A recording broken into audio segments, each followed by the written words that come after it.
Hey hi everyone, this is Mayank Kothari and today in this video we are going to continue with our chapter of scope and objectives of financial management. We have seen a lot of topic till now and in this video we are going to discuss about the difference between accounting and financial management. So relationship with other discipline का मतलब यही हो गया कि financial management को हम दूसरे अलग अलग डिसिप्लिन के साथ में कंपेयर करेंगे and the major one which is covered in your course is accounting, यानी कि फाइनेंशियल मैनेजमेंट और अकाउंटिंग में फर्क क्या है. कुछ बेसिक चीजें मैं आपको बता देता हूं कि फाइनेंस एक बहुत बड़ा एरिया है. अकाउंटिंग इतना है तो फाइनेंस इतना है. फाइनेंस का पार्ट अकाउंटिंग है, अकाउंटिंग का पार्ट फाइनेंस नहीं है, क्योंकि फाइनेंस बहुत बड़ा है, उतने में आता ही नहीं. अकाउंटिंग जहां खत्म होती है वहां फाइनेंस शुरू होता है. अकाउंटिंग आपको पिछले ट्रांजैक्शंस के बारे में, यानी कि जो हो चुका है उसके बारे में क्या ट्रीटमेंट लेना और क्या करना ये बताता है. फाइनेंस आपको फ्यूचर के बारे में स्ट्रेटेजी फ्रेम करने में मदद करता है. अकाउंटिंग में आप income statement, balance sheet, cash flow statement बनाते हैं, जबकि फाइनेंस में आप रिस्क एनालिसिस करते हैं, रिपोर्ट्स बनाते हैं, बेसिकली रिस्क एनालिसिस करते हैं, वर्किंग कैपिटल को मैनेज करते हैं, पैसा कहां से लाना, कहां पे इन्वेस्ट करना, कैसे मैनेज करना, और रेशियो एनालिसिस वगैरह, ये सब चीजें आप देखते हैं. बहुत सारे डिफरेंसेस है. एग्जाम में अगर आपको क्वेश्चन आया तो 4-5 मार्क का क्वेश्चन आएगा, 4-5 पॉइंट लिखना जरूरी. आइए देखते हैं क्या बेसिक डिफरेंसेस है जो कि हमको एग्जाम पॉइंट ऑफ व्यू से भी ध्यान में रखनी चाहिए. These are the thing. कितनी चीजें हैं सर? 1, 2, 3, 4, 5 और 6. ठीक है, इसमें से कोई भी 5 लिख दो या 4 लिख दो, दैट विल बी सफिशिएंट. सबसे पहले मीनिंग. अकाउंटिंग क्या है? अकाउंटिंग यानी कि रिकॉर्ड करना, बुक्स मेंटेन करके रखना, मॉनिटरी ट्रांजैक्शंस जो होते हैं. कहीं किसी को पैसा दिया तो वो कैश पेमेंट में चला जाएगा, किसी से पैसा लिया तो वो रिसिप्ट में आ जाएगा, एंड ऑल दैट. सेल हुआ तो एक्रूअल बेसिस पे हम एंट्री लेते हैं, एक्सपेंस हुआ तो एक्रूअल बेसिस पे हम एंट्री लेते हैं. ये अकाउंटिंग का पार्ट है. अकाउंट्स में प्रॉफिट या एक्रूअल मेथड चलती है, जबकि फाइनेंस में कैश फ्लो मेथड चलती है. पैसा आया और गया, ये ज्यादा मायने रखता है, फाइनेंस ये बोलता है. आइए देखते हैं क्या क्या है, एक एक चीजें देखेंगे, डिस्कस करेंगे और आगे बढ़ते हैं. Accounting is an art of recording and reporting of what? Monetary transactions को रिकॉर्ड करना और फिर रिपोर्ट करना फाइनेंशियल स्टेटमेंट्स में, जैसे कि बैलेंस शीट हो गया, प्रॉफिट एंड लॉस अकाउंट यानी income statement, cash flow statement हो गया. फाइनेंस क्या है? फाइनेंस यानी कि पैसों को मैनेज करना. जैसे कि हमने स्टार्टिंग में देखा था, चैप्टर शुरू किया था, तब हमने देखा था कि पैसा कहां से लाना, कितना लाना, कहां इन्वेस्ट करना, कहां बांटना, ये सब चीजें का डिसीजन लेना, यानी पैसों को मैनेज करना, फंड्स को मैनेज करना is nothing but management of funds. Second, branches. अब अकाउंटिंग के अंदर में आप फाइनेंस की अकाउंटिंग करते हो, एक स्पेसिफिक पार्ट होता है कॉस्ट अकाउंटिंग, जहां पे कॉस्टिंग होती है. जैसे कि एक सब्जेक्ट भी है हमको इंटर लेवल पे, कॉस्टिंग, जिसमें आप लेबर, ओवरहेड, ये सब चीजें देखते हो. Financial accounting, management accounting, cost accounting and tax accounting, ये 3-4 चीजें हैं जो आप लिख सकते हो.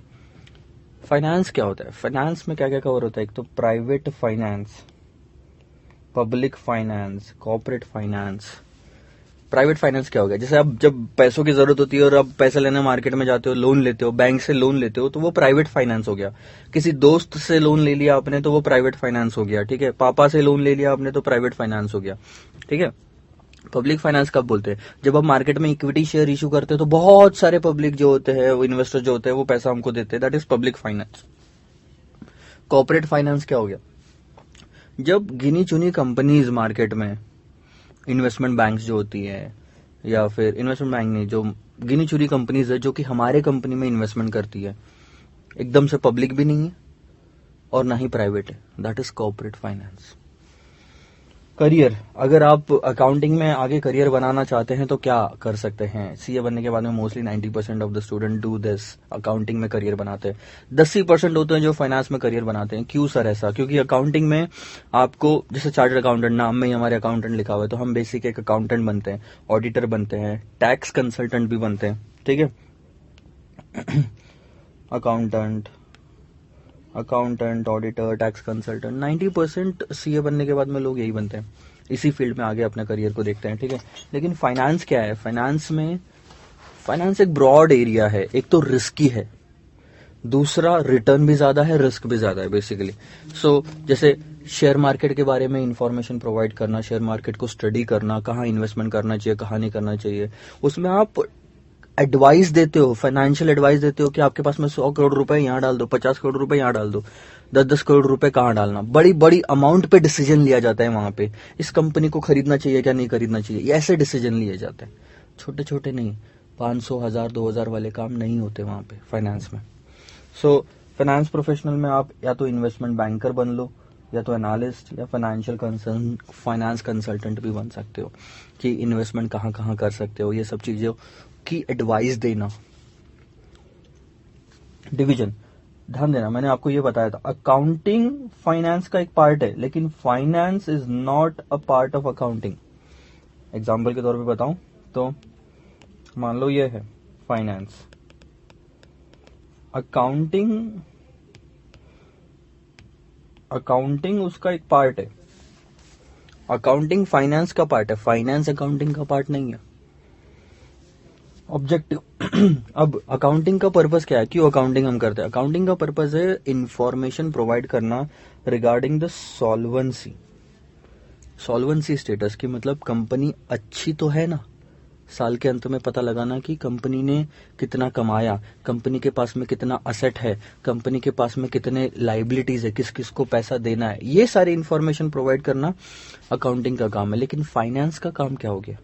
फाइनेंस का काम है डिसीजन लेना, कैपिटल मार्केट को स्टडी करना, हाँ, और कहाँ से पैसा लाना चाहिए, कहाँ पे इन्वेस्टमेंट करना चाहिए, किस कंपनी को मर्ज करवाना चाहिए, किस कंपनी को बेच देना चाहिए, ऐसे डिसीजन लेना, ये ऑब्जेक्टिव्स फाइनेंस के हो गए। And what are the tools? हम क्या करते हैं अकाउंटिंग में? हम एक तो इनकम स्टेटमेंट बनाते हैं, बैलेंस शीट बनाते हैं, कैश फ्लो स्टेटमेंट बनाते हैं, इजीली समझ में आ गया आपको। लेकिन फाइनेंस में हम क्या देखेंगे? हम ये सब चीजें देखेंगे क्या? नहीं, ये सब चीजें जब बन जाती है ना, उसके बाद जो चीजें की जाती है वो है फाइनेंस। इनकम स्टेटमेंट को यूज करेंगे, बने हुए इनकम स्टेटमेंट को यूज करेंगे, बैलेंस शीट को यूज करेंगे, कैश फ्लो स्टेटमेंट को यूज करेंगे फाइनेंस में। आने वाले चैप्टर्स हम देखेंगे। कैसे chapter sir? Risk analysis, capital budgeting, ratio analysis, capital structure, cost of capital, leverages, working capital management, ऐसे बहुत सारे चैप्टर है जो हम देखेंगे। अभी आपको इनके बारे में कुछ भी नहीं पता, आने वाली वीडियोस में जब हम चैप्टर देखेंगे तब आपको डिटेल में हर एक टॉपिक के बारे में हम उसमें डिस्कस करेंगे। So stay excited to study all this things, because ये चीजें आपको आपका बेस बनाएगी, एक तो सीए फाइनल पे, और उसके बाद जब आप फाइनेंस प्रोफेशनल बनना चाहोगे उसके लिए। पर्सनली मैंने क्यों फाइनेंस चूज किया? बिकॉज मेरे को वो 90% वाला काम नहीं करना था। मुझे ना अकाउंटिंग पसंद है, ना ऑडिटिंग पसंद है, ना टैक्सेशन पसंद है। क्योंकि मेरे हिसाब से, आई एम नॉट डिमोटिवेटिंग, क्योंकि मेरे हिसाब से उसमें क्रिएटिविटी नहीं है। फाइनेंस में कोई एक एरिया नहीं है, फॉर्मेट नहीं है, जैसा आप चाहो वैसे ट्रांजैक्शंस फ्रेम हो सकते हैं, रिस्क बहुत है और रिटर्न भी बहुत है। करोड़ों कमाना है तो फाइनेंस। अकाउंटिंग में आप रिपोर्ट करते हो, बैलेंस शीट में आप क्या नया कर लोगे?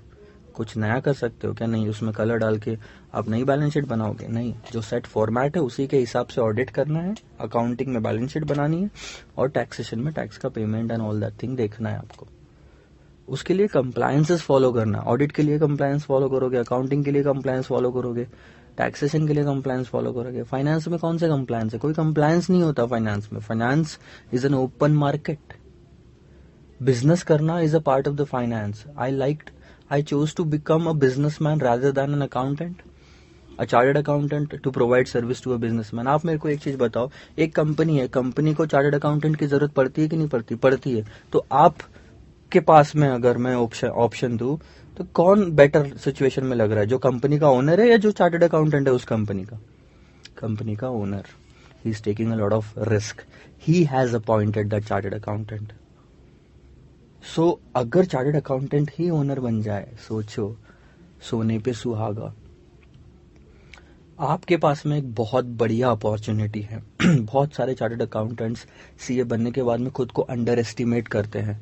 जब 10वीं 12वीं फेल होने वाले अगर बिजनेस खड़ा कर सकते हैं तो एक सीए क्यों नहीं कर सकता? कर सकता है, लेकिन हमारा जो सेट प्रोसेस होता है ना, इंटर फाउंडेशन से लेके इंटर से लेके फाइनल तक, वो हमको ऐसी चीजें दिमाग में भर देता है कि हम बाद में अपना करियर सिर्फ इन्हीं में देखते हैं, हम ओपन होते ही नहीं है। मेन प्रॉब्लम वो है, हमारा एक माइंडसेट बढ़ जाता है और हम उसी को अडॉप्ट करते हैं। उसके अगेंस्ट अगर कुछ आए तो हमको अच्छा नहीं लगता। शायद हो सके मैं जो बोल रहा हूँ आपको अच्छा ना लगे, थोड़ा बहुत कहीं ना कहीं हर्ट फील होता है, हर्ट होता है कि यार ये तो सीए के बारे में ऐसा बोल रहे हैं अपन। ऐसी बात नहीं है। There is a positivity, there has to be, it has to come outside a chartered accountant and owner of the company. बहुत सारे ऐसे एग्जाम्पल्स है। चलो, ये सारे पॉइंट्स है। अगर आपको एग्जाम में क्वेश्चन आता है तो you have to write down these points to gain marks. 4 से 5 मार्क तक का क्वेश्चन आ सकता है। आपको एक प्रैक्टिकलिटी भी बता दी मैंने और एग्जाम पॉइंट ऑफ व्यू से भी दोनों चीजें डिस्कस कर ली। अगले वीडियो में मूव ऑन करेंगे अगले टॉपिक पे। Most probably will and up soon and we'll see the questions on this chapter. Bye bye.